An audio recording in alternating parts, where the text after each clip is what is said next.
सह्याद्री सहकारी साखर कारखान्यात बॉयलरचा स्फोट होऊन 3 ते 4 कर्मचारी भाजल्याची प्राथमिक माहिती मिळते.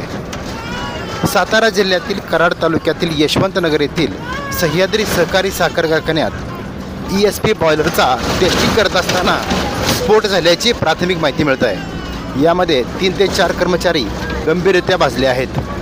जखमींना तात्काळ उपचारासाठी खासगी रुग्णालयात दाखल करण्यात आलं आहे. शैलेश भारती वय 32 राहणार उत्तर प्रदेश, अमित कुमार वय 19 राहणार बिहार, तर धर्मपाल वय 19 राहणार उत्तर प्रदेश अशी जखमींची नावं आहेत.